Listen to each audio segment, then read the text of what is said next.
नमस्कार दोस्तों, स्वागत है आप सभी का आपके अपने इस चैनल पर जिसका नाम है ज्योग्राफी बाय अनूप सर। मैं हूं अनूप उपाध्याय। गाजा लेबनान के बाद अब ईरान की तबाही और ईरान की तबाही की इबारत जो है वो लिखी जा रही है। रविवार को इजराइल के प्रधानमंत्री बेंजामिन नेतन्याहू जो है वो अमेरिका के विदेश मंत्री की मौजूदगी में ट्रंप से सहायता मांग रहे थे और कह रहे थे कि ट्रंप भैया अगर आप सहायता करोगे तो हम इस साल के अंत तक ईरान का खात्मा कर देंगे। और जब अपना ये बयान दे रहे थे तो उसके लिए उन्होंने दो उदाहरण भी लिया जो कि ईरान के समर्थित दो ग्रुप हैं। एक ग्रुप जिसको कि आप हिजबुल्लाह के नाम से जानते हैं, दूसरा ग्रुप जिसको कि मिलिशिया हमास के नाम से जानते हैं। और उनके खिलाफ इसराइल के द्वारा जिस प्रकार से कार्यवाही की गई है उस कार्यवाही के परिणाम स्वरूप ईरान किस प्रकार से कमजोर हो गया है इसके तरफ भी बेंजामिन नेतन्याहू जो है वो इशारा कर रहे थे। सीएनएन की एक रिपोर्ट थी। इस रिपोर्ट के मुताबिक अगर हम बात करें तो अमेरिका के इंटेलिजेंस एजेंसियों ने ईरान के ऊपर इजराइल के हमले को लेकर बाइडेन और ट्रंप के प्रशासन की चेतावनी जो है पहले ही दे दी है। और यह भी कहा है कि हो सकता है कि इस साल के अंत यानी कि 2025 के अंत तक जो है वो इजराइल ईरान के जितने भी परमाणु प्रोग्राम हैं या इजराइल ईरान से जुड़े जो भी परमाणु प्रोग्राम के जो ठिकाने हैं उन पर हमला कर सकता है। एजेंसी तो यह भी कह रहे हैं कि ईरान के परमाणु ठिकानों पर हमला करने से मिडिल ईस्ट में एक बड़ी जंग की शुरुआत हो सकती है और इजराइल ईरान के खिलाफ जो है वो सैन्य कार्यवाही भी करना चाहता है। और इजराइल बस यहीं तक नहीं रुकना चाहता है। इजराइल जो है वो ईरान के जो सुप्रीम लीडर है जिनका नाम है अयातुल्लाह खामोनई, उनको भी सत्ता से हटाना चाहता है। यानी कि दोस्तों आज का जो वीडियो है, आज का जो टॉपिक है, इस टॉपिक को हम विस्तार पूर्वक चर्चा करेंगे। चैनल पर पहली बार हो तो चैनल को सब्सक्राइब करके बेल आइकन दबा दीजिएगा। वीडियो पसंद आए तो लाइक कर दीजिएगा और अपने विचार को कमेंट के माध्यम से हम तक जरूर पहुंचाइएगा। आपके सुझाव जो है वो आमंत्रित हैं, अपने सुझाव भी आप दे सकते हैं। तो चलिए स्टार्ट करते हैं दोस्तों आज के सेशन को। और आज के सेशन को स्टार्ट करते हुए हम देखते हैं कि गाजा लेबनान के बाद अब ईरान की तबाही के बारे में क्यों बातें हो रही हैं, इजराइल का नया प्लान क्या है और क्या इस नए प्लान में ट्रंप का जो ये दूसरा ट्रंप 2.0 जो कार्यकाल है इसमें ट्रंप जो है वो इजराइल का साथ देंगे। लेकिन सबसे बड़ा प्रश्न ये है, इजराइल भारत का दोस्त, नेतन्याहू मोदी के फ्रेंड, ट्रंप मोदी के फ्रेंड, ईरान भी मोदी के फ्रेंड। यानी कि अगर इस प्रकार की कोई भी लड़ाई होती है, यानी कि ईरान की अगर तबाही होती है तो भारत को कितना बड़ा झटका लगेगा, इन्हीं सारे मुद्दों के ऊपर हम लोग चर्चा करेंगे, इन्हीं सारे मुद्दों को हम जानेंगे। चलिए आगे बढ़ते हैं। और जैसा कि मैंने कहा कि इजराइल के प्रधानमंत्री बेंजामिन ने जिस प्रकार से खुली चेतावनी दी है और यह चेतावनी भी अमेरिका के विदेश मंत्री मार्को रूबियो के साथ जब मुलाकात हो रही थी इजराइल में, तब यह चर्चा हो रही थी। अब जो मीटिंग हुई अमेरिका और इजराइल के बीच, कई मुद्दों पर चर्चा हुई लेकिन उसमें सबसे प्रमुख मुद्दा जिस पर चर्चा हुई वो मुद्दा जो था वो ईरान था। और कहा यह गया कि इस मुद्दे पर चर्चा के दौरान जो दोनों लोग जो सहमत हुए वो सहमत हुए ईरान के सुप्रीम लीडर के पास जो परमाणु हथियार है या नहीं है ये तो पता नहीं, लेकिन कहा जा रहा है कि अगर हो तो नहीं होना चाहिए। मार्को रूबियो ने यह भी कहा कि देखिए हर आतंकवादी समूह के पीछे और सभी हमलों के पीछे लाखों लोगों के जो जीवन है उसको खतरे में डालने में ईरान का हाथ है। इसी दौरान नेतन्याहू ने कहा कि अगर ट्रंप हमें मदद करें तो हो सकता है कि हम इस साल के अंत तक जो है वह ईरान को समाप्त कर सकते हैं, वहां सत्ता परिवर्तन करा सकते हैं। फिर प्रश्न कि क्या डोनाल्ड ट्रंप ईरान का काम तमाम करने में इजराइल का साथ देंगे? अब इसको लेकर हमें दो तीन पॉइंट्स जो है वो ट्रंप के बयानों को देखना होगा। आपके स्क्रीन पर यह तस्वीर है अमेरिका के विदेश मंत्री मार्को रूबियो जो कि इजराइल के दौरे पर पहुंचे हैं। और मंत्री बनने के बाद मार्को रूबियो का यह पहला इजराइल दौरा है जो कि आपके स्क्रीन पर दिख रहा है। चलिए आगे बढ़ते हैं। आगे बढ़ने के बाद जो प्रश्न है कि क्या डोनाल्ड ट्रंप ईरान का काम तमाम करने में साथ देंगे, तो हमने कहा कि इसके लिए हमें दो तीन बिंदुओं को जो है ध्यान रखना होगा, दो तीन पॉइंट्स को जो है वो ध्यान में रखना होगा। और उन दो तीन पॉइंट्स को जब हम ध्यान में रखेंगे तो ही हम इस चीज को समझ पाएंगे। आपके स्क्रीन पर दोस्तों ये डोनाल्ड ट्रंप कि तीन बड़े स्टेटमेंट जो ईरान के संदर्भ में देखने को मिल रहे हैं, इस स्टेटमेंट को आप बड़े ध्यान से पढ़िए। पहला स्टेटमेंट जो है वो 5 फरवरी 2025 का आपके स्क्रीन पर हाईलाइट है। Donald Trump openly challenged Iran and said that if Tehran tries to kill me, I will destroy them. 5 February 2025 Donald Trump क्या कह रहे हैं कि ईरान को खुली चुनौती देते हुए कह रहे हैं कि अगर तेहरान ने मेरी हत्या करने की कोशिश की तो मैं उसे नेस्तनाबूद कर दूंगा। दूसरा स्टेटमेंट आप देखिए, फिर मैं हाईलाइट कर रहा हूं, 25 सितंबर 2024। Trump said in an election rally that if Iran is involved in harming any US White House candidate or former president, then it will be destroyed. 25 सितंबर 2024 चुनावी रैली चल रही थी और ट्रंप जो है इस चुनावी रैली में क्या कह रहे हैं कि अगर ईरान ने किसी अमेरिकी व्हाइट हाउस उम्मीदवार या किसी पूर्व राष्ट्रपति को नुकसान पहुंचाने की कोशिश की तो हम उसे तबाह कर देंगे। दो स्टेटमेंट ईरान के लिए ट्रंप की सोच क्या है। तीसरा statement 10 August 2024, Donald Trump accuse Iran of hacking his election campaign. Donald Trump talked about destroying Iran several times during the election campaign, but his tone changed as soon as he became president. During an interview on Feb 8, Trump denied the attack on Iran. ठीक, अब Donald Trump ने Iran पर अपने चुनावी भाषणों के दौरान कई बार यह कहा है कि ईरान जो है उनके अभियान को हैक कर रहा है। डोनाल्ड ट्रंप ने इलेक्शन कैंपेन के दौरान कई बार ईरान को तबाह करने की बातें कही, लेकिन जैसे ही राष्ट्रपति बने 8 फरवरी को एक बयान में वो कह रहे हैं, उनका थोड़ा सा बयान चेंज हो रहा है। वह जब पूछा गया कि क्या आप ईरान पर हमला करेंगे तो उन्होंने खंडन कर दिया इस बात का। ठीक, और खंडन करते हुए ट्रंप क्या कह रहे हैं, ट्रंप कह रहे हैं कि Donald Trump talk about destroying Iran many times during the election campaign this During an interview on Feb 8, Trump denied the talk and attacking Iran. Trump said, I want Iran to become a great and successful country. मतलब ये कह रहे हैं कि मैं चाहता हूं कि ईरान एक महान और सफल देश बने। ठीक, but a country that does not have nuclear weapons, लेकिन एक ऐसा देश जिसके पास परमाणु हथियार ना हो। The need of the hour is to start work on the agreement and a big celebration should be held in the Middle East when it is signed and completed. मतलब कुल मिलाकर ये कह रहे हैं कि भैया आप बनिए, सबसे पावरफुल कंपनी बनिए ईरान, हमें कोई दिक्कत नहीं है, लेकिन परमाणु हथियार नहीं होना चाहिए। और यह समय की मांग है और समय की मांग के हिसाब से समझौते पर काम करके उस पर हस्ताक्षर करके जो है वो मिडिल ईस्ट में एक बहुत बड़े जश्न को जो है वो मनाया जाए, ऐसा कहते हैं। Trump further said, I want to make a non-nuclear agreement with Iran. I would prefer to make a peace agreement instead of bombing it. Trump आगे कह रहे हैं कि मैं ईरान के साथ गैर परमाणु समझौता करना चाहता हूं, मैं उस पर बमबारी करने के बजाय शांति समझौता करना पसंद करूंगा। यानी कि ट्रंप ये चाहते हैं कि ईरान उनके काबू में रहे, लेकिन खुले तौर पर जो है वह ये भी कह रहे हैं कि भैया हमारे ही हिसाब से चलना है ना, मतलब जैसा हम कह रहे हैं वैसा ही चलो। ठीक, अब आपको पूरी की पूरी बातें जो है वो समझ में आ गई होगी, ट्रंप की विचारधारा भी आपको समझ में आ गई होगी, और ट्रंप की विचारधारा के अलावा अगर हम बात करें तो आपको समझ में आ गया होगा कि इजराइल और अमेरिका ईरान को लेकर क्या सोच रहे हैं। ठीक, तो ट्रंप ईरान पर हमला करेंगे कि नहीं करेंगे, और इजराइल अगर समर्थन मांग रहा है तो इजराइल का खुलकर समर्थन करेंगे कि नहीं करेंगे, इस पर अगर हम बात करें तो देखिए ट्रंप खुलकर तो आए चाहे नहीं आए, लेकिन ट्रंप जो है वो हथियार और फंड देकर इजराइल की मदद जो है वो कर सकते हैं। जिस तरह से अभी जो गाजा के ऊपर इजराइल ने हमला किया, तो गाजा में हमले के दौरान अमेरिका ने इजराइल को क्या किया, हथियारों की खेप पहुंचा दी, और इजराइल पर हथियार एक्सपोर्ट का जो बैन था उस बैन को भी जो है वो हटा दिया। तो हो सकता है कि जो हमारा ये प्रश्न था कि क्या ट्रंप इजराइल का सपोर्ट करेंगे कि नहीं ईरान पर हमला करने के लिए, तो खुले तौर पर सपोर्ट करे चाहे ना करे, लेकिन पिछले दरवाजे से हो सकता है कि हथियार और पैसे जो है वो जरूर मुहैया कराएंगे। ठीक, अब पहला फिर से एक दिमाग में प्रश्न आएगा कि मान लीजिए कि ट्रंप जो है वह खुलकर हमले में इजराइल का साथ नहीं देंगे, तो इजराइल के प्रधानमंत्री बेंजामिन नेतन्याहू जो हैं वह ईरान के साथ लड़ाई कैसे लड़ेंगे।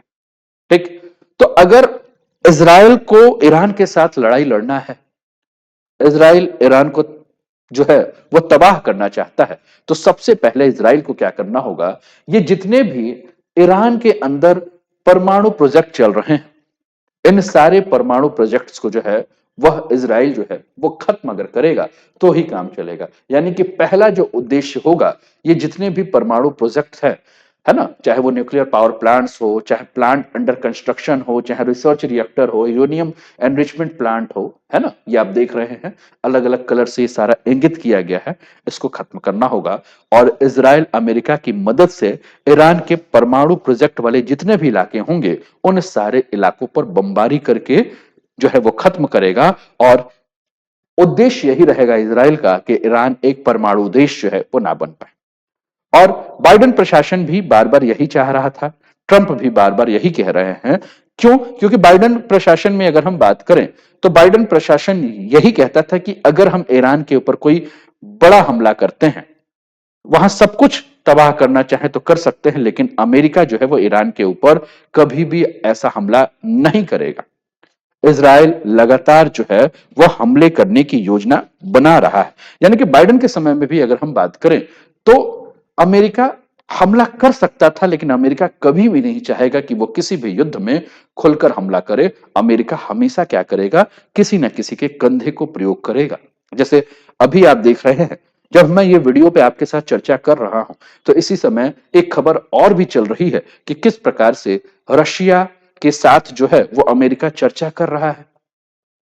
और चर्चा किसके मुद्दे पर हो रहा है, तो चर्चा यूक्रेन के मुद्दे पर हो रहा है। उस पर एक वीडियो मैं आपके साथ जल्द ही साझा करूंगा, उसको भी मैं आपके साथ एनालाइज करूंगा, उसका विश्लेषण करूंगा। तो आप चैनल पर बने रहिए, है ना। मैं इसलिए मैंने कहा कि आपने अभी तक सब्सक्राइब नहीं किया इस वीडियो को, तो सब्सक्राइब कर दीजिए कि यहाँ आने वाले हर सेशंस का आप एंजॉय कर सके। और बहुत सारे वीडियोस अभी और भी इस पर हैं, तो समय निकाल के उन सारे वीडियोस को भी ध्यान से आप देखते रहे। तो मैंने कहा कि जैसे कि अभी यूक्रेन के ही मुद्दे पर चर्चा हो रही है, लेकिन उस मुद्दे पर यूक्रेन है ही नहीं, है ना। यानी कि यूक्रेन को मोहरा बनाया गया किसके द्वारा, अमेरिका के द्वारा। तबाह कौन हुआ, यूक्रेन। लेकिन तबाह करने का उद्देश्य किसको था, तो रशिया को। घुटने पर लाने का उद्देश्य किसको था, रशिया को। सेम यहां भी अगर हम बात करें तो ईरान को तबाह कौन करना चाहता, तो अमेरिका। लेकिन कंधा किसका यूज करना चाहता, इजराइल का। ठीक। अब तो मैंने कहा कि इजराइल जो है वो ईरान को खत्म करने के लिए सबसे पहले क्या कर सकता है कि जितने भी आपके परमाणु रिएक्टर प्लांट्स हैं उन सबको खत्म करेगा। और दूसरा अगर हम बात करें तो दूसरा क्या करेगा, दूसरा जो है वो वहां की जो सरकार है, उन सरकार को जो है सत्ता से जो है उखाड़ फेंकने की कोशिश करेगा।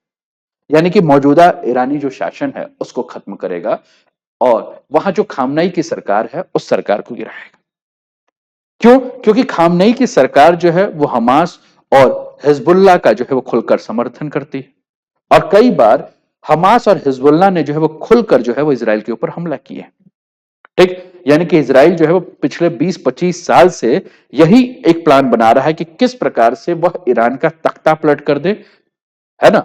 लेकिन अभी तक ऐसा नहीं हो पाया है, और ईरान भी जानता है कि इजराइल उनका बड़ा दुश्मन है। आइए कुछ और भी चार्ट के माध्यम से देखते हुए बातों को समझते हैं, है ना।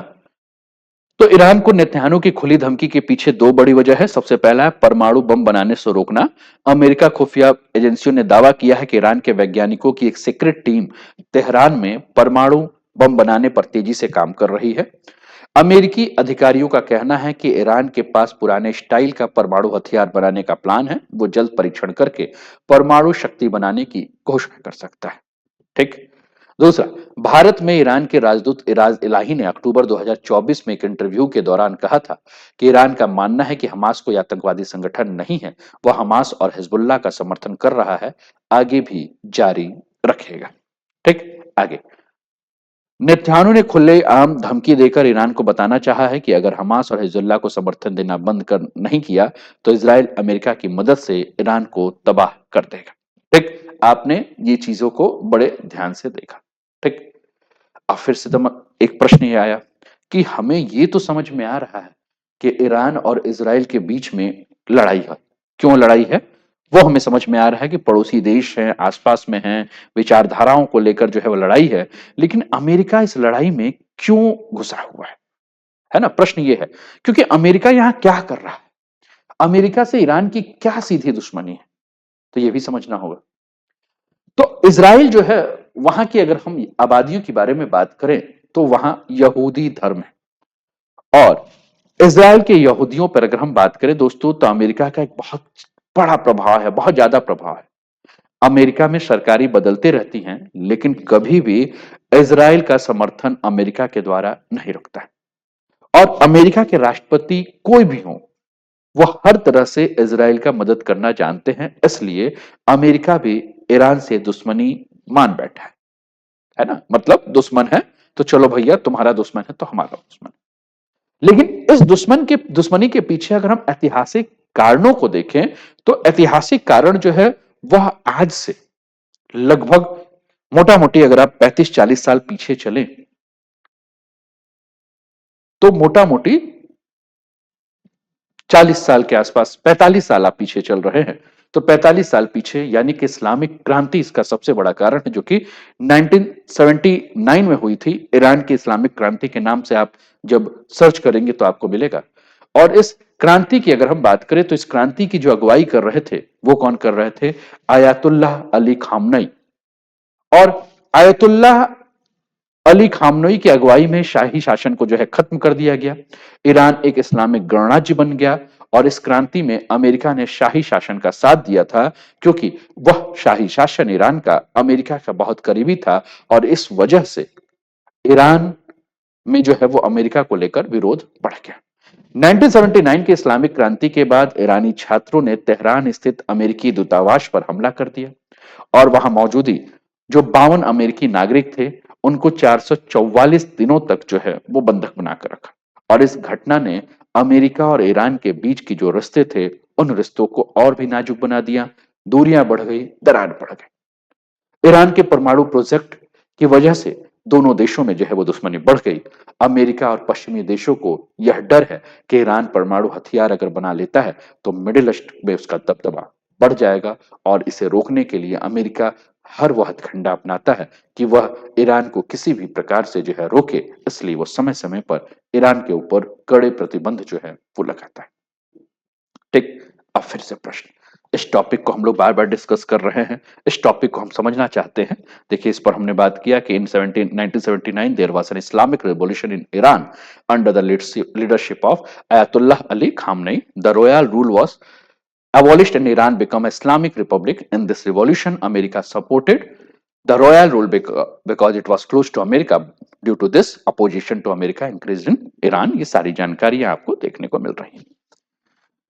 फिर समाते हैं भैया कि अगर नेतन्याहू और ट्रंप मिलकर ईरान को घेर रहे हैं, तो इससे भारत के ऊपर क्या असर पड़ेगा।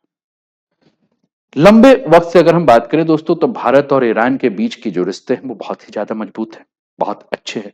और भारत ने ईरान में काफी ज्यादा इन्वेस्ट भी किया, हजारों करोड़ों डॉलर का जो है इन्वेस्टमेंट है। साथ में जो है वो ट्रेड भी करता है।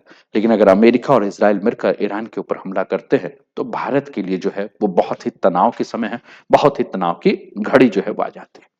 सबसे पहले अगर हम बात करें दोस्तों, तो आपके स्क्रीन पर ये जो डेटा दिख रहा है, इस डेटा के बारे में बात करें तो चलिए, हमने जून 2024 का एक डेटा उठाया है। और जून 2024 के इस डेटा को बड़े ध्यान से देखिए। तो India import of crude by origin country कहां कहां से इंडिया लेता है, तो आप देख रहे हैं रशिया से ले रहा है, इराक से ले रहा है, सऊदी अरबिया से ले रहा है, यूनाइटेड अरब अमीरात से ले रहा है, यूनाइटेड स्टेट्स से ले रहा है, नाइजीरिया से ले रहा है, ओमान से ले रहा है, कुवैत से ले रहा है, वेनेजुला से ले रहा है। ठीक है, ये सारे देश आपको देखने को मिल रहे हैं। चलिए आगे बढ़ते हैं। अब कुल मिलाकर आगे ये भी देखते हैं, India is the world 4 largest oil importer after US, China and Japan. विश्व का चौथा सबसे लार्जेस्ट इंपोर्टर है जो कि कच्चे तेल को खरीदता है, यूएस, चीन और जापान के बाद। अगर हम बात कर रहे हैं, तो ईरान जो है वो इंडिया का तीसरा लार्जेस्ट तेल का सप्लायर है। ठीक। और ये लगभग 6.2 बिलियन जो है वो अमेरिकी डॉलर का जो है वो आयात करता है। ठीक। यूएस ने जो है वो ईरान के ऊपर सैंक्शन लग दिए। ठीक। और सैंक्शन लगाया तो इंडिया के लिए मजबूरी हो गई कि वो कहीं और देखे। ठीक। यानी कि कुल मिलाकर अगर हम बात करें, तो भारत अपनी जरूरत का करीब 88% कच्चा तेल क्या कर रहा है, इंपोर्ट कर रहा है। और ज्यादातर जो इंपोर्ट कर रहा है वो कहां से कर रहा है, वेस्ट एशिया के देशों से। और ऐसे में अगर इसराइल और ईरान के बीच में अगर जंग होती है तो वेस्ट एशिया की स्थिति जो है वो काफी ज्यादा खराब होगी, और खराब होगी तो तेल खरीद पर असर पड़ेगा, और देश में पेट्रोल और डीजल के दाम जो है वो बहुत तेजी से बढ़ेंगे। अगर कच्चे तेल के एक बैरल की कीमत में $10 का भी उछाल आता है तो भारतीयों को जो है वह अभी जो रकम पे कर रहे हैं उससे 0.5% ज्यादा जो है वो रकम देना पड़ेगा। कच्चे तेल की अगर कीमतें बढ़ती हैं तो भारत का इंपोर्ट बिल भी बढ़ जाएगा, जिससे व्यापार घाटा बढ़ेगा, और डॉलर के मुकाबले रुपया कमजोर तो हो ही रहा है, और भी ज्यादा कमजोर होगा। ठीक। ईरान और इंडिया के बीच में अगर हम बात करें तो बाइलेटरल ट्रेड का हो रहा है, द्विपक्षीय व्यापार है। अगर ईरान पर अमेरिका का प्रतिबंध और बढ़ जाएगा तो भारत और ईरान का जो ट्रेड है उसके ऊपर भी नकारात्मक असर पड़ेगा।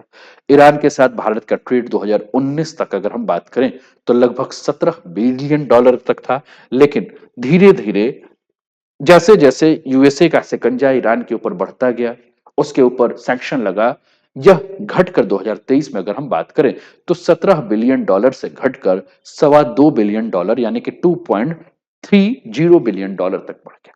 और ऐसे में अगर इसराइल और ईरान के बीच में जंग होता है तो यह जो व्यापार है, वह व्यापार का जो शेयरिंग है वो और भी ज्यादा घट जाएगा। इसराइल के साथ भारत का मजबूत आर्थिक संबंध है, रक्षा संबंध भी मजबूत है, बायलैटरल ट्रेड भी दोनों के बीच में ठीक है, लेकिन कहीं ना कहीं इससे व्यापार घाटा जो है वो बढ़ने की स्थिति बनेगी। दूसरा अगर हम बात कर रहे हैं दोस्तों, तो अगर हम और चीजों को देखें तो इस प्रकार का उठापटक अगर होता है, कच्चे तेल की कीमतें अगर बढ़ती हैं, जियो पॉलिटिकल सिनेरियो पूरा चेंज होता है, तो शेयर मार्केट के ऊपर बहुत ज्यादा नेगेटिव असर पड़ेगा। इससे जो एनर्जी सेक्टर हो गया, ऑटोमोबाइल सेक्टर हो गया, एयरलाइन सेक्टर होगा, उसके भी शेयर गिरेंगे।